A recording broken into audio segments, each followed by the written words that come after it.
लगता है कि जैसे हाथरस के गैंग रेप पीड़िता के परिवार ने मानो कोई गलती की हो।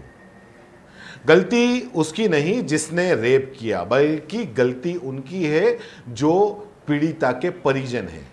उत्तर प्रदेश की सरकार अपनी पुलिस के दम पर परिजनों की आवाज को दबाना चाहती है, ऐसा लगता है। दैनिक भास्कर में आज एक खबर छपी है। उस खबर के अनुसार पीड़िता के भाई ने कॉल पर बताया कि पूरे परिवार को नज़रबंद किया हुआ है, किसी को बाथरूम तक नहीं जाने दिया जा रहा।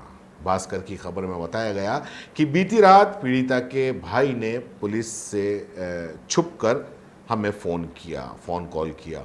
उसकी आवाज़ काफ़ी दबी हुई थी, मानो वो कुछ कहना चाह रहा हो लेकिन कुछ कह नहीं पा रहा हो। अचानक फ़ोन कट गया। कुछ देर बाद हमने फिर से दूसरे नंबर पर कॉल किया तो बोले हमारा परिवार नज़रबंद है, हम घर से नहीं निकल सकते, बाथरूम तक नहीं जा सकते, किसी से बात तक नहीं कर सकते, आपस में भी बात तक नहीं कर सकते।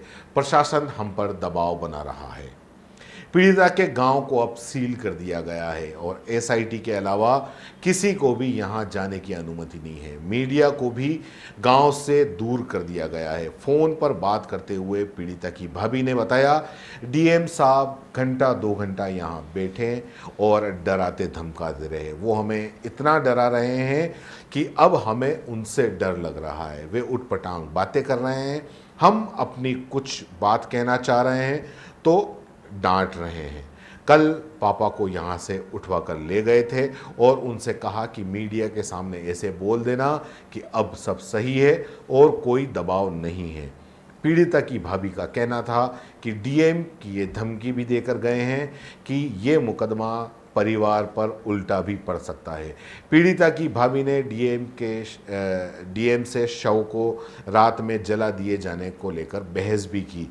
वो बताते हैं कि हमने पूछा कि आपने हमारी बेटी की बॉडी को रात में ही क्यों जला दिया, हमें दिखाया क्यों नहीं।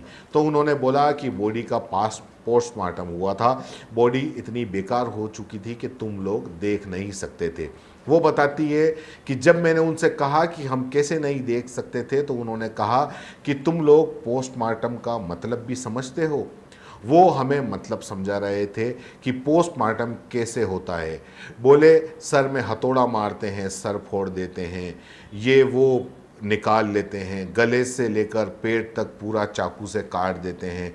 बॉडी पन्नी में पैक थी, उसे खोल कर दिखाते तो कितनी दिक्कत होती। वो बताती हैं कि डीएम कह रहे थे कि पहली बात तो रेप हुआ ही नहीं और अगर वो कोरोना से मर जाती तो तुम्हें मिलता मुआवजा।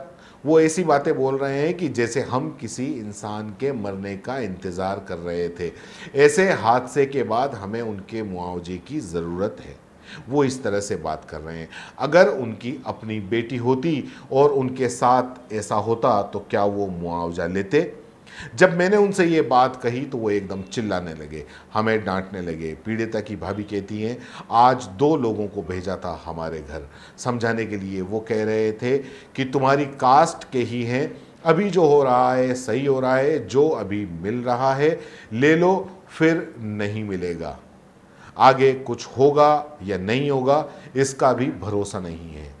जब मैंने उनसे पूछा कि क्या सरकार की ओर से घोषित किया गया 25 लाख रुपए का मुआवजा परिवार को मिल गया है, तो उनका कहना था कि हमारे घर से कोई बाहर आ जा नहीं रहा है तो हमें क्या पता, या नहीं आए, हमने तो सरकार से पैसे मांगे नहीं थे, हमारी तो बस यही डिमांड थी कि उन लोगों को फांसी की सज़ा हो और अच्छा न्याय मिले। इसके अलावा पैसे, मकान या ये सब हमने कभी नहीं मांगा। उन्होंने ये सब पापा के सामने रख दिया और पापा ने साइन करवा लिए। बहुत सारे लोगों के बीच में खड़ा करके पापा पर दबाव देकर ये सब करवाया गया।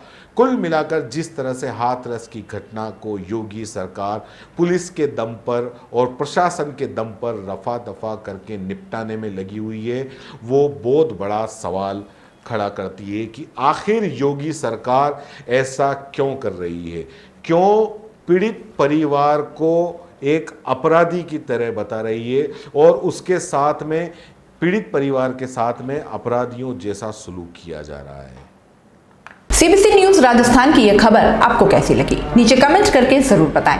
अगर आप YouTube पर देख रहे हैं तो सीबीसी न्यूज का चैनल सब्सक्राइब करिए, पास में दिख रहे बेल आइकन को भी दबाइए, ताकि जब भी हम आपके लिए कोई खबर, कोई जानकारी लेकर आए तो सबसे पहले आपके पास नोटिफिकेशन पहुंचे। अगर आप फेसबुक पर देख रहे हैं तो सीबीसी न्यूज का पेज लाइक करिए। अगर आप इंस्टाग्राम पर देख रहे हैं तो आप हमें फॉलो कर सकते हैं।